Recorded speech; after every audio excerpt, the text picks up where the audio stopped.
भक्ति होती है पवित्र इंद्रियों के द्वारा। अब जो गंदी बातें देखेंगे मोबाइल में, गंदे आचरण करेंगे, गंदा भोजन पाएंगे, होटलों का भोजन पाएंगे, मनमानी जागे, मनमानी सोए, मनमानी आचरण करें, और अध्यात्म नहीं हो सकता। वो मनमानी आचरण उनको नरक दुर्गति की तरफ ले जाएगा, भगवान की प्राप्ति की तरफ नहीं ले जाएगा। अब जैसे गृहस्थ है, काम सताए, अपनी पत्नी से मिल लिए तो ये इनके भजन में बाधा नहीं पहुंचाएगी, लेकिन पराई माताओं बहनों की तरफ से गंदी दृष्टि बिल्कुल बंद कर दे तो क्रॉस कर जाएगा।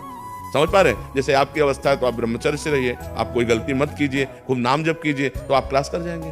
अब ये हो सकता है कि वर्ष में क्रॉस करें, 2 वर्ष में क्रॉस करें, 10 वर्ष में क्रॉस करें। आपका भजन शैली कितनी है इसको तो आप ही समझ सकते हैं ना, या भगवान समझ सकते हैं। अब बाहर से तो नहीं जाना जा सकता कौन साधक कितना भजन कर रहा है अंदर। जब हस्त मैथुन के लिए मन कहे तो बिल्कुल ऐसा समझो मेरे हाथ टूट गए, मैं बिल्कुल नहीं करूंगा। अगर ज्यादा मन परेशान करे तो बाहर निकल कर टहलने लगो, राधा राधा राधा राधा राधा, उससे बचो। अब अगर आप ऐसी क्रिया को सहयोग करोगे तो फिर तो पतन हो ही जाएगा।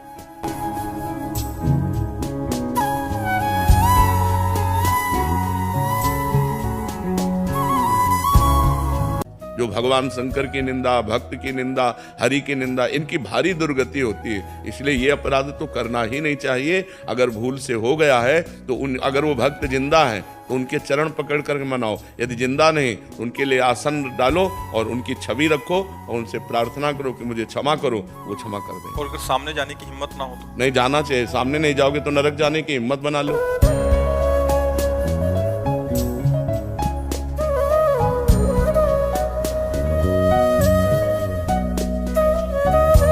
जो निरपेक्ष हैं, किसी से कोई अपेक्षा नहीं रखते, जो किसी के आगे हाथ नहीं फैलाते।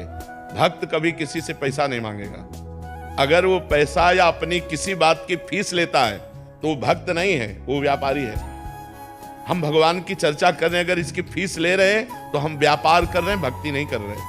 भक्ति सबका, जैसे हमारे भगवान ऐसे आपके भगवान। ऑफिस भगवान की पूजा है। जो हम समाज की सेवा कर रहे हैं, जिस भी डिपार्टमेंट में हो आप, वो समाज के लिए ही है। समाज की सेवा भगवान की सेवा है। हमारी ऑफिस पूजा गृह है। हम अपनी ऑफिस में ईमानदारी से समाज के प्रति कैसे उनको सुख मिले, इस भाव का बर्ताव रखते हुए हम कोई व्यसन न करें, शराब न पिएं, मांस न खाएं, गंदे आचरण न करें, बेईमानी न करें, तो वही पूजा आपको भगवत प्राप्ति करा देगी। हमारे जो सनातन धर्म में है, पहला कदम है ब्रह्मचर्य। फिर चाहे तुम सन्यास की तरफ जाओ, चाहे गृहस्थी की तरफ जाओ, पहला कदम ब्रह्मचर्य। कौन चल रहा है ब्रह्मचर्य से?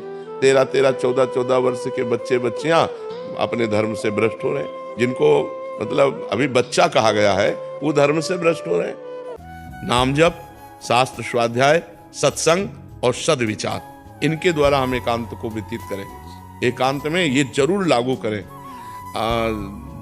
ऐसे उड़िया बाबा के उपदेश ऐसे हर समय जीवन भर सिराने रखा है। जब सोने जा रहे होते, जहां देखा मन चंचल हो रहा, फौरन खोला, 2-4 सूत्र पढ़े, एकदम चिंतन में, बस